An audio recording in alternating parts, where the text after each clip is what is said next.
pessoal, seja muito bem-vindo a mais um SaraCast especial aqui, nosso programa semanal aqui na BMC News. Hoje muito especial, hoje eu posso dizer aqui que é carimbado, né? Todos os sentidos no nosso passaporte, né, André? Trouxe o passaporte aí? Passaporte vermelho? Vermelho. Que isso, me falaram que tem um cartão amarelo, cartão vermelho, agora tem um cartão azul, né? Esse é vermelho. Seja muito bem-vindo, André. Direto do aeroporto, né? De Guarulhos, direto pra cá, cara. Que a mala tá ali. Seja muito... 12 horas de voo, direto da Europa. Seja muito bem-vindo aí. Primeiro, André, muito gentil. Se apresenta pra galera que é okay, não, obrigado mais uma vez. A segunda vez que eu estou aqui, a última vez foi em abril de 2022, ou maio de 2022, então... muitas coisas mudaram, mas sou um brasileiro, apesar de ser suíço também, que vivo há bastante tempo fora, mas desenvolvi a minha carreira no mercado financeiro tradicional. Durante muito tempo eu trabalhei no JP Morgan na área de Wealth Management, fazia parte da gestão das carteiras das grandes famílias, por um tempo brasileiras, depois suíças, inglesas e assim por diante. E desde 2020 o mosquitinho do empreendedorismo me picou. Junto com a pandemia e a explosão das mídias sociais, criei a minha própria empresa, que é a Nosy Finance, uma empresa suíça, regulada na Suíça, onde a gente tem consultorias, a gente tem educação, e a gente está agora entrando pesado na área de gestão também, através do lançamento de um fundo tokenizado que a gente vai conversar bastante aqui. Boa, muito bom, hein? Fora todas as certificações aí que a gente fala assim, não dá tempo de, numa vida de... Esse currículo, né? Esse histórico, né? Exato. Não, então é o que é verdade. Eu tenho o CFA, né? Que é uma certificação bastante almejada, digamos assim. Não é fácil de tirar, então realmente vale a pena. Muito bom. E sabe o que eu queria? Eu sei que você tem uma expertise muito grande, principalmente na parte de criptos. E hoje, particularmente, a gente está gravando esse podcast aqui, a gente está batendo num recorde recente aí do Bitcoin especificamente, né? Mas fazendo um resumo, né? O que de fato está acontecendo, o que está impulsionando, de fato só a demanda ali dos ETFs, vamos recapitular um pouco, né? O que foi essa aprovação tão esperada aí pela SEC, se é só isso ou não realmente o Bitcoin, acho que foi você que publicou, inclusive, uma carta de um estrategista, não sei se era do Goldman Sachs, enfim, de um grande banco, né, colocando já dentro do seu portfólio essa diversificação. Fidelity. Enfim, fiz um spoiler aqui, mas justamente você pergunta assim, o que está impulsionando, o que está acontecendo para a gente ter olhar um pouco para trás para a gente chegar até essa nova máxima. É muito legal. Eu vou pro meu terceiro bull market de cripto, né? Eu tô em cripto desde 2016. Entrei sem querer, me especializei pela ganância e fiquei pela tecnologia. Normalmente as pessoas entram pela ganância e ficam pela tecnologia. Eu entrei sem querer. Eu entrei foi 2016 porque foi presente de casamento. Um primo desenvolvedor de Ethereum e bastante apaixonado por isso. Ele me deu uma paper wallet, uma carteira de papel. Tinham 18 Ethereums ali. Não tinha a mínima ideia do que era, do que valia aquilo ali. Ele falou, não perde esse papel. Esse papel ficou guardado, engavetado durante 1 ano. Então, eu fiquei 1 ano investindo em Ethereum sem saber o que era, até que eu olhei na televisão lá passando assim, o Bitcoin subindo, o Ethereum subindo, e eu fui olhando, olha, isso aqui tá valendo $2.000, $3.000, seja o que for na época. E meu primo, sim. Eu falei, o que é isso aqui? E aí, muito curioso da área de investimentos, um nerd nato, falei, cara, deixa eu aprender essa tecnologia, contratos inteligentes. Esse cara te deu como presente de casamento? Presente de casamento, na festa de casamento. Cara, de vez de ganhar uma geladeira, ganhar uma cama... Melhor presente que foi, porque aquilo ali mudou a minha vida, sem sombra de dúvidas. E aí, quando chegou a final de 2017, ali eu já tinha quase 1 ano e meio investido ali, tava valendo $5.000, e aí eu comecei a estudar bastante e eu olhava, cara, não é possível um negócio desse que sobe 15% no dia, caiu 5% no outro, e essa gangorra. Então, o negócio chegou a um ponto que aquele presente valeu $20.000, subiu 100 vezes ao longo de 1 ano. Eu falei, cara, isso daqui é uma bolha, mas a tecnologia eu sei que veio para ficar. Descentralização, imutável, contratos inteligentes, criação de uma nova internet, se você quiser. E eu não sei até onde essa bolha vai e até que patamar, quando ela explodir, ela vai recuar, mas eu sei que essa tecnologia veio para ficar. Não deu outra. 2 meses depois, a bolha estourou, começo de 2018, aqueles meus etéreos colapsaram 90%. Então, como a grande maioria das pessoas também, que não vendeu no topo, e amargou as perdas e esqueceu aquilo ali, pessoal, isso é pro longo prazo, né? Tem até um meme que diz, não vendi no topo, acho que virei investidor pro longo prazo. Troca de caixinha e... Então, deixei esquecido durante um ano, e naquele momento a gente tinha blockchain, tinha o Bitcoin, e o resto era tudo promessa, e a grande maioria das coisas não serviam para nada, e as promessas acabaram falhando, que é o natural desse mercado. Qualquer pessoa pode criar um contrato inteligente em 20 segundos. Existem mais de 20 mil, a grande maioria, 90%, 99% não servem de nada. Só que passou 19, chegou 20, 21, a gente começou a ver a implementação de projetos de blockchain. Você começou a criar corretoras descentralizadas, serviços de seguradoras, né, seguros, derivativos, empréstimos, jogos, seja o que for. E eu falei, cara, aqui a gente começa a vislumbrar um uso real, embora muito nascente, e ao mesmo tempo a gente teve a pandemia onde tudo subiu, a injeção monetária gigantesca, ações subiram, os juros colapsaram, commodities também, algumas ali performaram muito bem, o petróleo saiu de negativo para $120 ali em 2022, então tudo subiu. Naturalmente, as criptos explodiram porque é um nicho muito pequeno. Porém, o outro lado dessa balança, que foi essa injeção monetária global, foi uma expansão da base monetária que gerou inflação, não somente do lado do ponto de vista da demanda muito forte, mas também da oferta, que ela começou a ser impactada pela guerra, ela começou a ser impactada por disrupção nas cadeias logísticas e uma série de outras questões. E a gente teve um aperto monetário. Então a gente saiu de algo muito frouxo monetariamente falando para algo muito apertado. E aí 2022 foi um ano terrível para as ações, para a renda fixa e para cripto. Porque é o mercado de risco com esteroides. Ele vai subir muito ou vai cair muito, pelo menos até agora. E eu vou chegar mais adiante. Então, em 2022, teve esses fatores macros ruins e a gente teve, pior ainda, pelo fato de que era o Velho Oeste, ainda é, mas menos, mas era muito pior o Velho Oeste, de que tinha muitos scams, né? Atividades fraudulentas. Não é regulado. Você viu a FTX que comprou o apoio dos políticos à torta e à direita nos Estados Unidos, comprando a arena de basquete. Então, não somente o mercado estava ruim, mas você viu o colapso da FTX, você viu o colapso da Terra Luna, que foi um projeto de criptomoedas que colapsou $60 bilhões ao longo de 7 dias. Então, acabou sendo impactado de uma maneira pior. Porém, muito parecido com o que a gente viu em 2018, quando o mercado caiu esses 90%, ele deu uma queda inicial, lateraliza e dá o último solavanco para baixo, que foi a atacada final em novembro de 2022 com a FTX. Nesse momento, o Bitcoin atingindo $16 mil, todo mundo que era otimista sumiu, as vozes pessimistas prevaleceram, dizendo, eu falei que era pirâmide, eu falei que isso não servia de nada, e aí você dá um descasamento entre o que é o fundamento e o que é o hype, a ausência do hype total e o fundamento começando a melhorar. Eu vou atrapalhar sua linha de pensamento aí, mas o bom de podcast é isso, que a gente já faz a intervenção na hora certa. Mas você não acha que o colapso da FTX não pode ser uma boa notícia no sentido assim, pô, a hora que veio a FTX, e eu que sou um desconhecido no mercado, assim, tenho pouco conhecimento, falei, pronto, agora vai morrer, né? Você não escutou muito isso, né? Não falou assim, pô, e aí veio o colapso da FTX, mas o Bitcoin continuou sendo Bitcoin, o Ethereum continua sendo Ethereum, e tem aquele aprendizado também, né? Como é que você viu o caso da FTX, né, o aprendizado, e acho que, como você falou, beleza, teve uma desvalorização, mas talvez tenha sido low, né? Tenha sido ali o momento de... A gente sempre fala assim, talvez quem sobreviveu, saiu mais forte. Né? Sim. É o obituário do Bitcoin, né? Já passam da marca de 400 a morte decretada do Bitcoin, né? Isso já acontece. Mas assim, o que é muito importante? Você que está ouvindo aqui, fala, para onde que vai? Vai morrer, vai subir? Qualquer investimento são pessoas. Eu, Saravalli, a pessoa que estão aqui. Você sabe qual é o coletivo que as pessoas vão fazer? Você não sabe. O que você pode tentar entender é o complexo de demanda e oferta, como tudo na economia, como tudo nos mercados. O que do ponto de vista que o Bitcoin poderia zero? Quer dizer que todas as pessoas se venderiam e não valeriam nada? Dificilmente você veria alguma coisa como essa acontecer.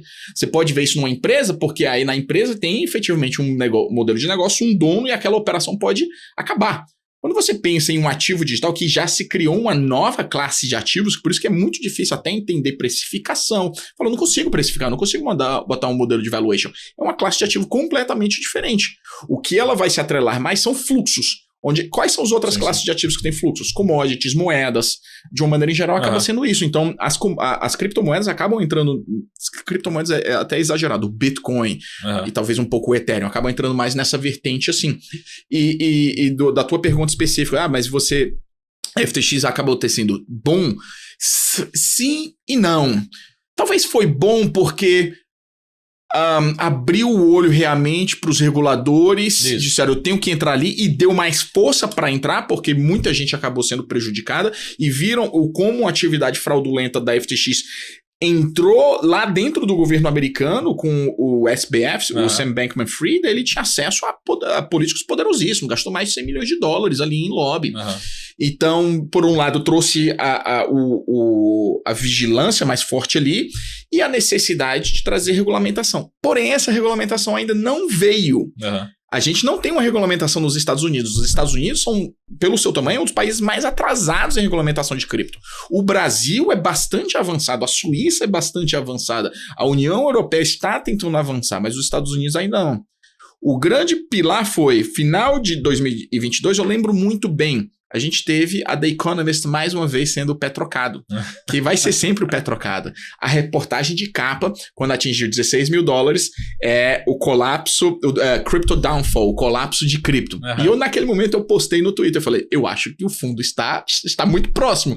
Quando você começa a ver a ausência de otimistas, quando você vê todo mundo dizendo que morreu, que você vê grandes meios de comunicação decretando a morte, falou, cara, esse é o momento. Sim. Esse é o momento da gente começar a se expor. E aí, quando você inicia um ciclo econômico de 2023, também já vislumbrando que a inflação mundial tinha atingido o pico, que talvez não colapsaria para os 1 ou 2% que a gente viveu na década de 10 até 2020. Esse mundo acabou, 2010 a 2020, esse mundo acabou. Mas não em 10%, talvez entre os seus 3%, que é o que a gente está aqui atual.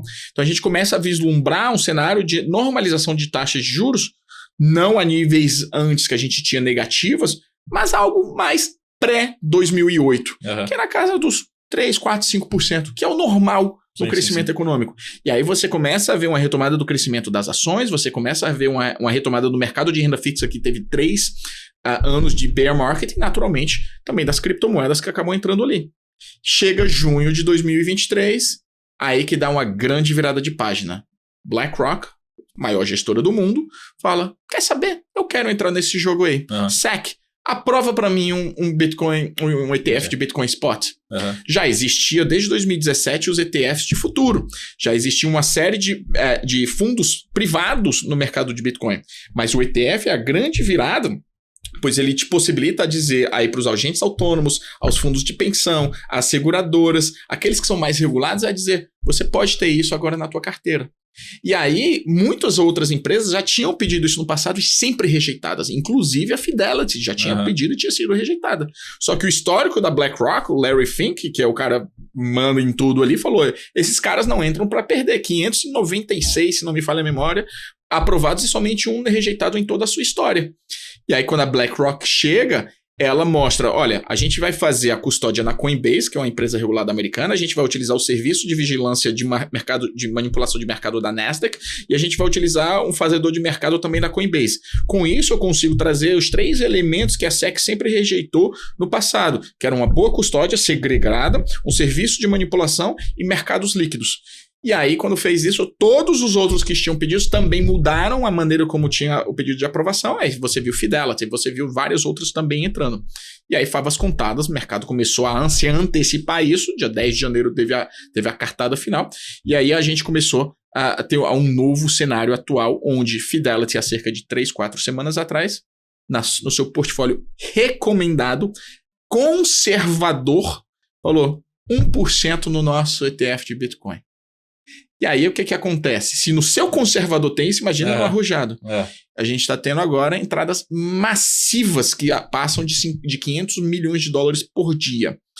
Então, você está vendo uma adoção massiva e que ela só está começando porque demora para um fundo de pensão passar no seu comitê de investimento para aprovar aquilo ali. A gente vai começar a ver no segundo semestre desse ano, ou se pá, adiante. Então, a demanda ela começa a ser estrutural, independente do mercado, ela começa a fazer parte desses grandes investimentos.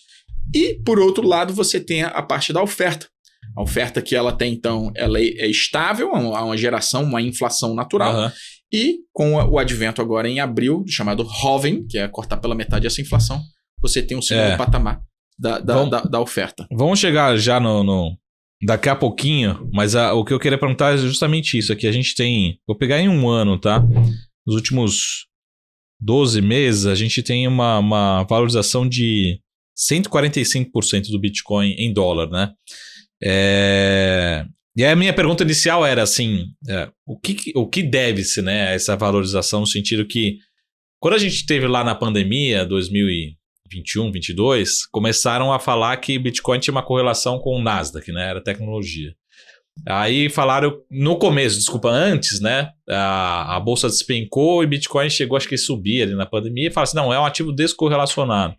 Inclusive, até fazendo uma propaganda aqui, tem um colega meu do mestrado, que ele fez justamente essa inclusão para entender se fazia sentido a diversificação do portfólio, né? No sentido de descorrelação mesmo.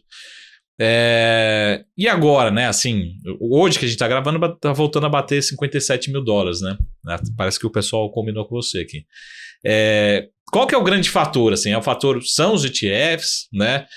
Tem uma soma de fatores, o mercado voltando a tomar risco, enfim, qual que é o... Eu acho que são os dois. Viu o que está acontecendo com a NVIDIA?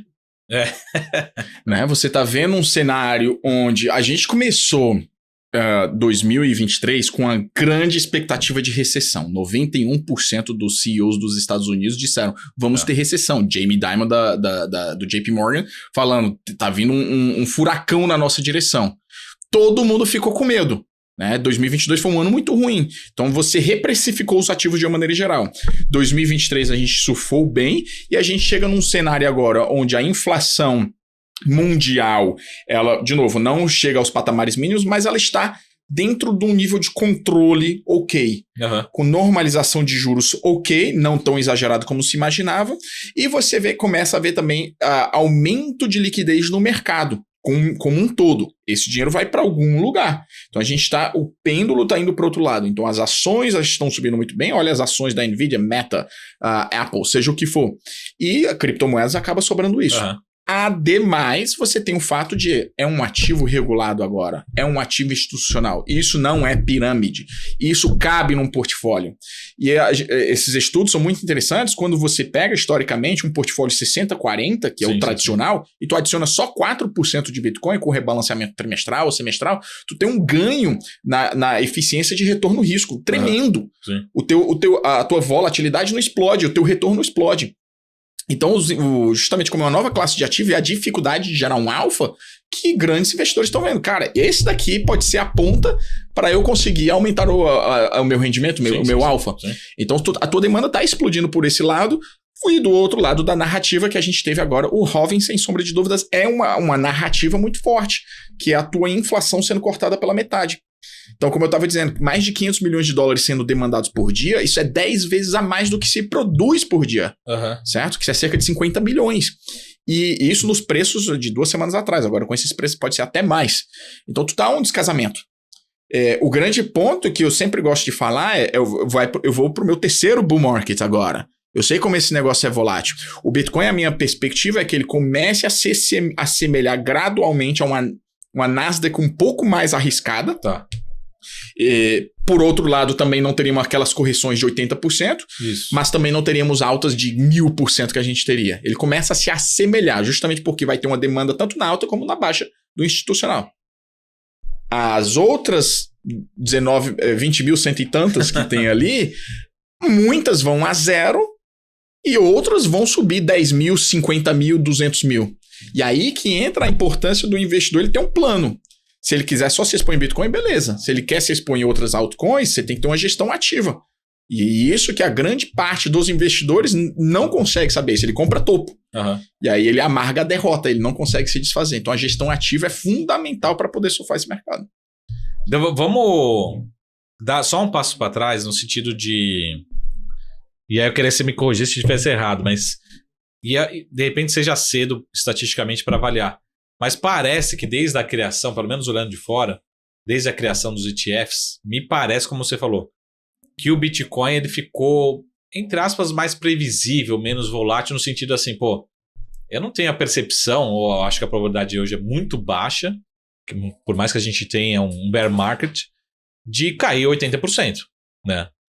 Você tem essa percepção no sentido assim, pô, porque também o inverso é verdadeiro, pô, como é que o institucional vai lá jogar dentro do fundo dele, da alocação dele, é um ativo que pode agregar um alfa, mas também com uma volatilidade absurda. Você tem essa percepção de que o Bitcoin ele pode se tornar um ativo um pouco mais previsível, um pouco menos volátil do que foi até agora? Sim, eu acho, essa é a nossa tese, a gente prepara sempre um outlook, e a tese desse ano foi o último grande ciclo do Bitcoin.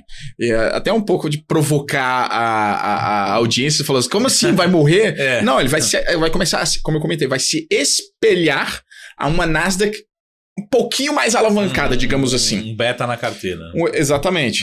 Que aí, porque é fluxo. No final das contas, investimento sempre vai ser fluxo macroeconômico de dinheiro. Não se tenha dúvida. Se a gente entrar num cenário agora onde vai ter aperto monetário, as criptomoedas vão sofrer. Agora, é o que eu não acredito que ela terá, nos últimos 4 bear markets do Bitcoin foi 90% de queda, 87% de queda, 85%. Esse último foi 65%. Seria algo mais... Se Nasdaq caiu 30, Bitcoin cairia 45, digamos assim. Sim. Certo? Então, essa é a nossa leitura. Muito bom. E quando você falou, só para traduzir nos números, sim, pô, tá entrando grana pra caramba todos os dias, né? Você consegue projetar o quanto que tem de demanda ainda para entrar? Foi muito curioso isso. Pré-lançamento, a gente viu... estimativas de todos os lados. Tinha gente dizendo, vai entrar 4 bi num dia, outros dizendo, vai entrar 50 bi em um ano, etc. Eu preferi me ater, porque eu falei, eu não tenho a mínima ideia quanto que vai entrar, porque eu não sou um insider. Mas agora a gente já começa a ter vislumbrar melhor. São 11 ETFs. Os maiores ainda é o da Grayscale, porque a Grayscale era um trust, era um fundo que já era listado há 5 anos, 6 anos, não lembro de cabeça, altamente ineficiente, ele tradeava com desconto, que ele chegou a ficar 50% de desconto do valor do ativo, o seu NAV. Era tu comprar Bitcoin com 50% de desconto. A gente, inclusive, foi um dos melhores trades que a gente fez para adicionar isso na carteira. Inclusive, tem um fundo do Ethereum, o ticker é ETHE, que ele ainda está com 10% de desconto. Tá? Então, muita gente está apostando, se sair o ETF do Ethereum, esse desconto vai fechar, esse gap vai fechar. Mas enfim, a Grayscale, eles estavam com quase 30 bi de dólar no momento do lançamento e os outros zerados. No momento do lançamento, o que a gente viu? Uma entrada forte nos 10 ETFs e uma saída massiva da Grayscale. Estavam rotacionando. Que ela cobrava 2%, caiu para 1,5%, enquanto os outros estavam cobrando nada. Coisas assim. Então, uma saída massiva que era muito maior do que as entradas. E tanto é que ele deu uma ligeira correção no começo. Os 7 primeiros dias, o ETF da BlackRock caiu 20%. E muita gente dizendo, flopou. Era um dos riscos que a gente disse, olha, nos primeiros dias pode ter o evento de sell the news, mas passado algum tempo, que eu não sei quanto, é altamente positivo. E aí agora a gente vê as saídas da Grayscale mínimas, acho que 30 milhões por dia, 40 milhões, alguma coisa assim, enquanto que os outros vão entrada forte, no agregado passando na média 500 milhões de dólares. Se tu anualiza isso, esse é um negócio tremendo. Ontem o iBit, em questão de volume, foi 1 bi de dólar. Isso é coisa de gente grande mesmo. 1 bi tradando por dia. É coisa de gente grande mesmo. Então, qual o número, se a gente for a cada 100 dias aí 500 milhões, tu vai estar botando aí 50 bi, né? Não acredito também que vai chegar nesses patamares. Acho que ele vai começar a se normalizar. Mas muito acima da estimativa. Eu não imaginava. Eu imaginava que ficaria entre 5 e 10 bi nesse primeiro ano. Então, vamos ver aí. Muito positivo. Só para terminar esse bloco aqui, a questão do halving. Você acha que ele ajuda? Tá no preço? Pode acelerar? Enfim, como é que entra nessa equação para continuar impulsionando o Bitcoin? Então, o halving, isso acho que eu falei o número errado, 500 bi, não, 50 bi de dólar. Mas sobre o halving, o que o Bitcoin, eu soltei até essa provocação hoje no Twitter. Qual é a melhor... No Twitter é meio faixa de Gaza lá, né? Qual é a melhor utilidade real do Bitcoin? Qual é pra ti? Ou não tem? Alguns falaram é pirâmide e tal. Para mim, a atividade real é ganhar dinheiro. Eu que é justo. E meus clientes. Que é justo. Muita gente falou, pra mim, cara, eu tô lá pra ganhar dinheiro. Se é bonito ou não é, eu tô nem aí, eu tô pra ganhar dinheiro. Eu e meu cliente, principalmente o cliente, né? Ele fala assim, não importa se o pato é macho, né? Eu quero ver ovo. Né? Onde você disse ovo? Não importa. Outras pessoas falam, cara, é um sistema imutável de transferência de dados. Então, esses dados, eles são colocados nele um valor monetário. Que se é 57 mil dólares ou 100 dólares, é o mercado que vai ditar. Mas esses dados, pelo fato de ele ter um timestamp, né, ele ter a marcação de tempo de cada isso, e isso é imutável, é o que muita gente acha que é um dos grandes benefícios, porque o governo não pode jamais intervir naquilo, nem ninguém. Ele de uma maneira de descentralizado tão grande quanto a isso. E aí, qual que é o ponto de tudo isso? Você vê essa parte do Bitcoin acontecendo e cada vez mais entrando no gosto das pessoas, que você vai dizer, bom, o que isso pode trazer mais para o futuro? Ele vai trazer mais inovações, que é os contratos inteligentes ou não vão? Muitas coisas estão acontecendo isso. Dessas inovações financeiras, para disruptar a economia financeira tradicional. Então, por exemplo, uma das coisas que a gente está fazendo é o lançamento de um fundo tokenizado. Vamos falar no segundo bloco. Né? Exato, então nem vou trazer não. Mas é você trazer, você está vendo a BlackRock dizendo, olha, a grande inovação financeira vai ser a tokenização dos ativos reais. O próprio JP Morgan está querendo tokenizar seus próprios fundos, então muita coisa vai acontecer daqui à frente. Muito bom. Vamos deixar pro segundo bloco, mas eu sou muito animado com esses novos temas. E assim, por incrível que pareça, como você falou, assim, o Brasil ele tem alguns pontos vanguardistas, assim, né? De regulação, de tecnologia, querer buscar, enfim, atrás. Mas vamos deixar pro segundo bloco, daqui a pouquinho a gente volta, fazer uma pausa rapidinho. Beleza. A gente fala um pouquinho... Falamos do passado, agora a gente vai falar do futuro, né? Bora. Aquelas projeções de 200 mil dólares, 500 mil dólares do Bitcoin, né? Daqui a pouquinho, pessoal, fazer uma breve pausa aqui no nosso SaraCast especial com o Dre Nose e a gente já volta. Até mais. Tchau!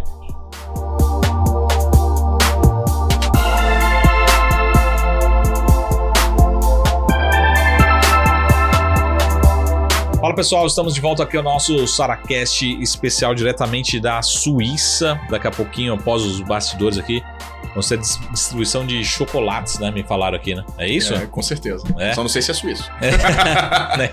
nem relógios, né? Vamos falar um pouquinho sobre futuro, né? Não só das suas atividades, aí, das suas novidades, mas também um pouquinho do Bitcoin, enfim, enfim, de todos os próximos passos. Primeiro, uma curiosidade, acho que todo mundo ficou muito ansioso sobre esses ETF do Bitcoin.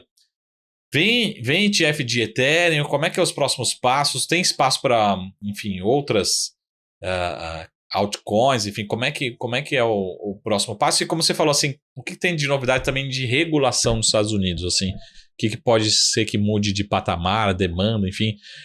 E terceira pergunta já derivada, né, dessa pergunta, assim, será como você falou assim, pô, tem BlackRock, enfim, vai ser natural todo mundo começar a colocar, como é que você está vendo esse movimento na gestão, na estratégia das alocações? Vamos começar sobre o ETF de Ethereum, né? Então, o Ethereum é a segunda maior ativo, então, naturalmente, as pessoas já pensam, opa, Bitcoin já foi, agora é Ethereum. Tem gente pedindo já?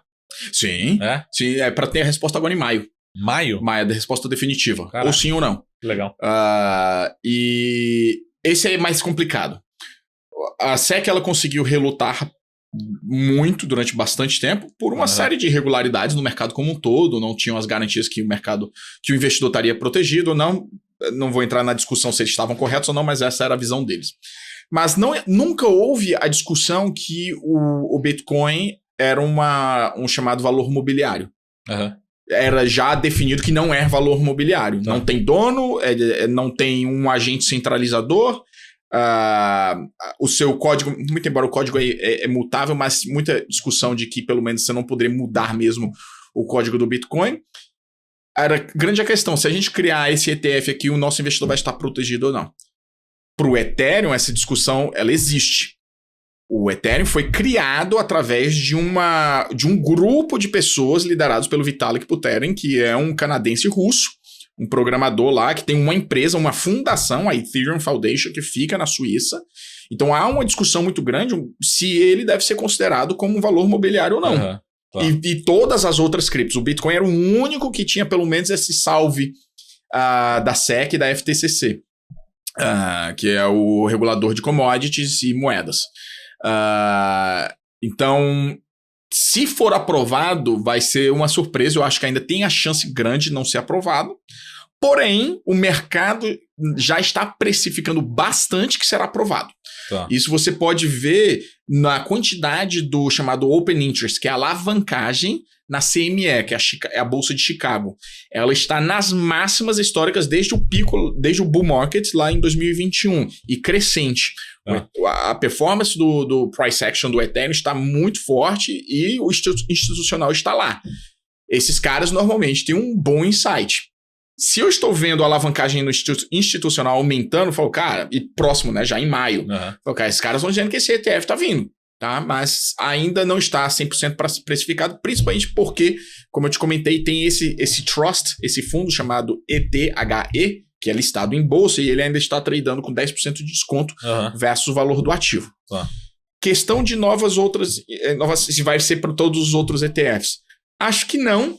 Talvez, se a gente chegar e falar, beleza, começam a ser aprovados e tal, não vejo tanta necessidade de ter para mais de 10, digamos assim. Acho que para o investidor como um todo, 10 seriam os suficientes. Porém, seriam sair de 1 para 10. Em questão de inovação financeira, que você perguntou. O grande ponto da indústria financeira é que tem muito intermediário. Tem muito intermediário por conta de regulamentação. Para proteger o investidor, ter medidas contra a lavagem de dinheiro, compliance, etc, etc. Tá. Só que você acaba criando um excesso, muito chamados paper pushers, que são burocratas para isso, e aí fica mais lento, fica mais caro e prejudica o investidor para algo que quando você está querendo é beneficiá-lo. Então, a blockchain como um todo, ela vem para resolver muitos desses problemas sem você reduzir na parte de compliance. Porque é uma rede de dados, como eu comentei, que é transparente e é imutável. O que está lá você não pode mudar. Então, o próprio Jamie Dimon, ele fala, eu odeio o Bitcoin, mas eu adoro blockchain. E o JP Morgan é muito forte em blockchain. Muito forte. Já tem até as suas próprias criptos internas que são permissionadas, que funcionam ali dentro. Em novembro do ano passado, eles anunciaram o seu braço Onyx, que é do JP Morgan, anunciaram uma parceria com a Apollo, que é um dos maiores fundos de private equity do mundo, uma joint venture, para lançarem uma blockchain permissionada para tokenizar os seus fundos. Você está vendo o Larry Fink, que é o CEO da BlackRock, dizendo tokenização dos ativos financeiros é a próxima fronteira do mercado financeiro. Então, você vai ver, sim, todos os ativos financeiros sendo tokenizados. O que isso quer dizer? O que quer dizer para a pessoa que não está vendo? Para o usuário, não muda nada. Ele vai continuar comprando um ativo financeiro, não vai mudar nada de um fundo. É só os bastidores por trás que vai mudar drasticamente. Da mesma maneira como você não sabe como funciona a internet, só que sabe que ela funciona. Você não sabe que tem cabos subterrâneos, marítimos, etc. Da mesma maneira vai ser assim. Você vai conectar o investidor com um gestor ali dentro, no final das contas, e só que você vai conseguir eliminar vários intermediários ali e você vai ter um fluxo de pagamento de um para o outro direto, sem precisar ter back-office aprovando tudo ali. Então você consegue ter ganhos de escalas tremendos para aquilo ali. Mas no final das contas, o gestor vai continuar comprando ações do Ibovespa, seja o que for, não vai mudar nada. E essa é uma das grandes inovações que a gente vê, que está vindo em breve, e é justamente o nosso fundo vai entrar nisso, de tokenização desses ativos. E só para exemplificar, assim, o que realmente é transformacional, no sentido assim de reduzir custos, diminuir a burocracia, trazer segurança. Fracionalidade, aumento de liquidez. Então, fracionalidade, por exemplo, se eu quero comprar, não sei, um fundo de CRIs ou CRAS, estou só usando o exemplo esdrúxulo, pode até ser equivocado, mas às vezes ele pode ter uma janela de liquidez de 3 meses, 6 meses, 12 meses, seja o que for, que é o que a gestora impôs ali dentro. Quando eu tokenizo aquilo ali, eu aumento essa janela de liquidez para ser instantânea. Porque se eu quiser me desfazer, eu não preciso ir na gestora. Eu posso ir no mercado secundário aqui, diretamente, através de contratos inteligentes. A gestora talvez nem sabe que mudou ali dentro. Para ela, tanto faz. Sim. Porque aquilo ali, então, eu trago um benefício real para o investidor. Fracionalidade. Às vezes você vai ter um fundo Brevan Howard, que é um dos maiores hedge funds do mundo, que eu quiser entrar ali dentro, eu tenho que ter uma boleta de 100 milhões de dólares para poder entrar ali dentro. 100 mil dólares já era muito, né? Exato.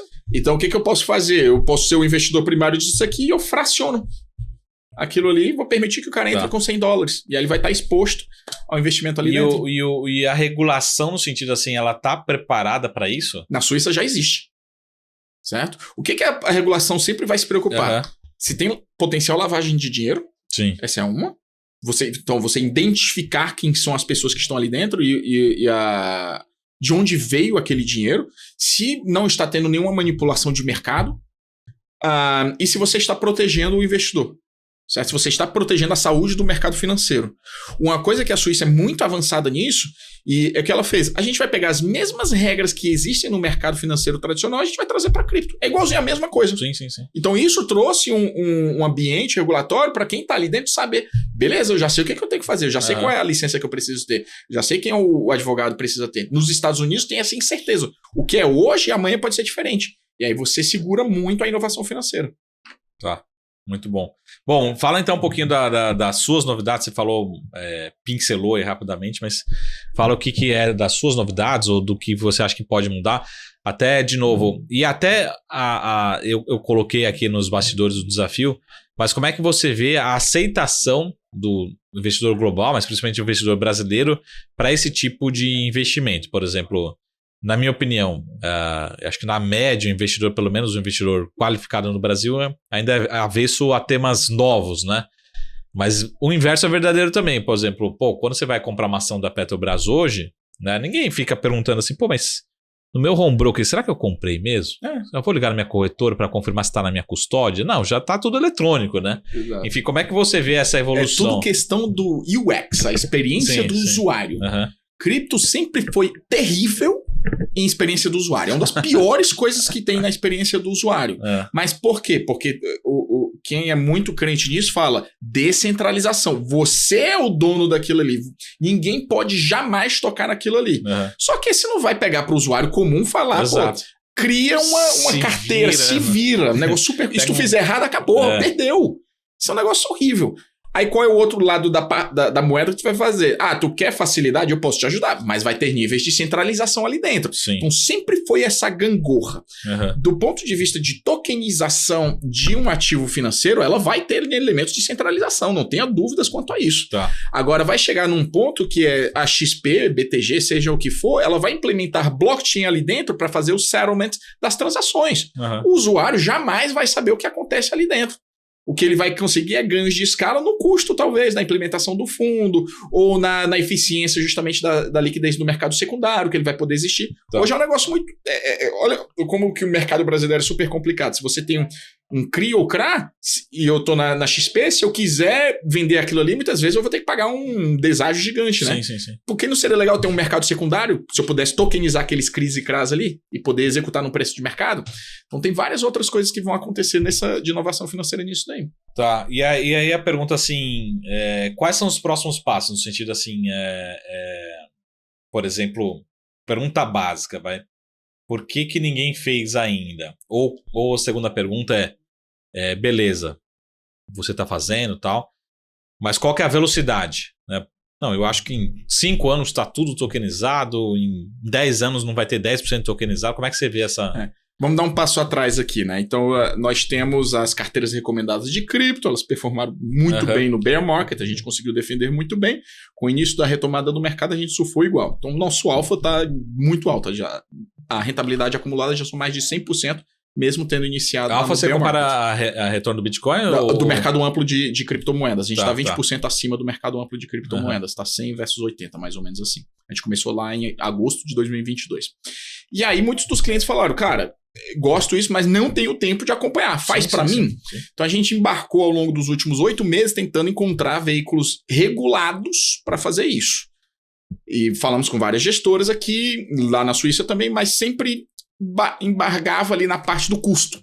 O custo operacional é muito alto, porque o mercado financeiro tradicional, para você lançar um fundo, é muito alto. Sim. Você precisa ter uma economia de escala gigantesca para começar a valer a pena. E foi aí que eu, conversando com um cliente meu, que você acabou de conhecer aí, falou, cara, eu sou sócio de uma tokenizadora no Brasil, e a gente acabou de conseguir a autorização da CVM para tokenizar fundos. Vamos ver se sai alguma coisa daí? E aí a gente começou a trocar ideias e aí falou, cara, o que a gente pode fazer para o nosso cliente? Vamos fazer, eu vou ser o conselheiro desse fundo, o advisor desse fundo, um fundo de gestão ativa de criptomoedas, utilizando a BitGo, que é a maior custodiante de cripto do mundo, ela transaciona 20% do volume diário do Bitcoin. Vamos trazer a KPMG para dar um selo de autenticidade aqui. No final das contas, o investidor ele vai comprar, ele vai fazer aportes em reais lá na tokenizadora e ele vai ter um token que vai representar os investimentos ali dentro. Então, esse é o primeiro estágio. A CVM aprovou isso em outubro do ano passado. Então ela vai falar, beleza, está rodando direitinho, qual é o próximo passo que a gente pode fazer? Talvez a gente pode utilizar uma estrutura normal de um fundo, acho que chama 155 aqui, eu não lembro. Vamos tokenizar esse. Por hora ele não pode. É na CVM 88. Mas vamos tokenizar aquilo ali. Vamos criar mercado secundário, que ainda não pode com o que a CVM fala. Se for querer fazer, tem que ser dentro lá da plataforma da Genesis, que é a tokenizadora. Ele tem um mercado secundário lá. Mas, idealmente, na Suíça já permite o cara na sua hot wallet, na sua MetaMask, ele vai lá e troca com outra pessoa. Então, essa é a evolução que a gente está fazendo. E a CVM aqui, eu acho muito legal, que eles falam, beleza, a gente tem interesse em trazer inovação aqui, vamos gradualmente. Te dou um pouquinho, estão rodando direitinho, tá tudo bonitinho, te dou um pouquinho a mais. Então a captação máxima hoje que você pode fazer por fundo são 15 milhões de reais. Por quê? Porque na CVM 88 ninguém captou mais de 15 milhões de reais. Bateu a meta de 15 milhões, aí o que você pode fazer? Você abre um segundo fundo, ou quando você já tiver uma demanda suficiente, você fala, olha, vamos aumentar um pouco mais? Trabalhando isso. Qual é se vai ser em 5 anos tudo? Cara, isso aí eu não tenho a mínima ideia. Mas eu acho que 5 anos já é um bom nível da gente de ver tudo não. Sim. Ainda tem muita resistência, mas uma boa parte disso. Se você conseguir mostrar que a experiência do usuário ela melhora, o custo para ele melhora, a liquidez para ele melhora, a transparência para ele melhora, aí ele vira um flywheel, é um negócio que ele pode acelerar rapidamente. Tá. E dentre os grandes, principalmente brasileiros, tem alguém que está na vanguarda, assim, um Itaúzão, que eu vejo fazendo muita coisa? Porque eu vejo eles dando os passos, assim, mas de forma muito cautelosa ainda, né? São muito grandes, né? São instituições muito grandes. O Brasil, ele tem inúmeros problemas, mas a indústria financeira brasileira ela é muito forte. Nós temos bancos muito bons aqui. E 2 grandes novos players que conseguiram chegar em XP e BTG, que não é fácil, né? O Nubank está tentando entrar aqui agora também. Mas são bancos que são Titanics, né? Então eu lembro muito bem no JP Morgan. Você tem o que pode acontecer aqui você cria uma nova divisão, esses caras são separados e traz gente muito boa de mercado, que entende muito mesmo, e vamos ver se eles conseguem convencer internamente ali dentro. Eu não conheço as pessoas aqui, mas eu já vi podcast de alguns, do Itaú, eu sei que vários bancos têm essa área de inovação. O quanto que eles vão conseguir convencer, eu acho que eles falar, a gente consegue provar que a gente traz ganhos para o modelo tradicional aqui, sem disruptar muito, sem trazer grandes problemas. É isso que vai ter que dar tempo ao tempo. Tá. E só para terminar, uma ótima pergunta que o tempo passa rápido aqui. Como é que você vê assim, o que tem de ativos, né? Como você falou assim, você fracionar, você trazer mais acesso, enfim. Mas como é que você vê as grandes vantagens, principalmente acesso ao mercado, acesso a ativos, enfim, dentro de todo esse processo, né? Vou te dar um exemplo, né? Tem uns parceiros nossos que a gente está começando a acessar royalties musical. Pô, quem que já pensou em receber um dividendo de uma música, né? Sim. O que você acha que realmente que é disruptivo? E lógico assim, só passando um recado também, que eu queria fazer a provocação, que esse mercado assim, tem muita coisa legal, mas tem muita coisa, como você falou assim, lá no comecinho, né? Tem muita gente que acaba utilizando talvez não para o bem, né? Enfim, como é que a gente consegue fazer essa descrição, né? Para não correr esse risco. Regulamentação, não tenha dúvidas. Eu sempre bati na tecla, tem que ter regulamentação nisso daí. Enquanto não tiver regulamentação, vai ser um negócio nichado. Quem é marxista que é o chamado Bitcoin Maxi, você fala, sai fora daqui. Tudo bem, é sua opinião, mas sempre vai ser um mercado nichado. Se você quer trazer as grandes massas, primeiro, a experiência do usuário tem que ser muito boa e a segurança. A segurança vem de regulamentação, não tenha dúvidas. O que é outro ponto importante também? Nesse veículo do Brasil a gente não tem isso, mas uma maneira que a gente está vendo é de tokenizar lá fora, a gente vai criar um veículo de investimentos lá fora. Todas as transações que eu tiver ali dentro, comprei Bitcoin a 20 mil, vendi a 50. O investidor ele não é o controlador daquilo ali. Logo, não foi ele que realizou aquele lucro. Então, ele tem um benefício fiscal, um diferimento fiscal quanto àquilo ali. Se você compra na física a 20 mil e vende a 50, você tem que pagar uma boleta. Sim. Se eu faço dentro de um fundo ali dentro, você tem um diferimento fiscal. Então, você começa a ver, principalmente com esse PL que o Lula aprovou no final do ano passado, que acabou com o benefício fiscal de várias holdings, ou pelo menos mudou, são estruturas que você possa ter, que são nichadas para o mercado brasileiro, seja de bonds, seja o que for, que enquanto o cara não vender as cotas dessa estrutura, seja tokenizado ou não, você tem esse benefício fiscal. Então, outros tipos, a parte de tokenização vai te possibilitar ter também esse tipo de diferimento fiscal. Boa. Pô, Nozê, muito, muito gentil, cara. O papo passa rápido. Eu sempre termino aqui com ping-pong, né? Você tá preparado para ping-pong ou não? Ping-pong são 3 perguntas rápidas, só sim ou não, ou seja, A ou B, e não tem justificativa nas respostas, né? Então, tipo, uma pergunta simples, né? Brasil ou Suíça, por exemplo? Né? Pergunta simples. Suíça. Então é nessa linha, né? Então vamos lá para as perguntas. Primeiro, vamos ser bem agressivo aqui, né? Começar com uma provocação simples, né? Real ou dólar? Dólar. Renda fixa ou renda variável? Não pode perguntar, depende de onde, né? É só sim ou não. Renda variável. E a última pergunta, assim... Eu não sei se o pessoal já fez essa pergunta, né? Se ela é tão ruim assim, né? Mas Bitcoin ou Nvidia? Bitcoin. Muito bom. Ô, nos deixa... Foi um prazer enorme. Obrigado pelo papo. Vamos marcar mais vezes. Traga suas novidades aí. Deixa seus contatos aí. Enfim. Sim, eu que agradeço aí todo mundo que não me conhece nas mídias sociais. Andrei com Y, Nose, N-O-U-S-I. Ou a nossa página institucional nose.finance. Muito bom. Traga as novidades aí. Vamos fazer sinergias, né? Importante, eu sempre sou muito curioso. Está muito próximo das novidades e utilize sempre o espaço aí também para divulgar aí eu que agradeço. Novidades. Segunda vez que eu venho aqui, eu fiz um podcast, acho que com o Gabriel Lara, na época de cripto, em maio de 2022, foi logo depois do colapso da Terra-Luna, então a conversa era totalmente diferente. Então legal vir num bear market e num bull market. Não tinha sido o FTX ainda, né? Não, a FTX foi em novembro. Foi depois, né? Exato. Mal sabia que depois de alguns meses... Ia piorar muito. Mas bom, agora estamos no verão de novo. Voltamos pro verão. Pô, muito gentil, muito obrigado. Eu que agradeço. Vamos marcar mais vezes. Parabéns pelo trabalho sempre. Esse aí foi o nosso SaraCast especial. Lembre sempre de seguir as redes sociais e a gente se vê aqui na semana que vem. Até mais. Tchau.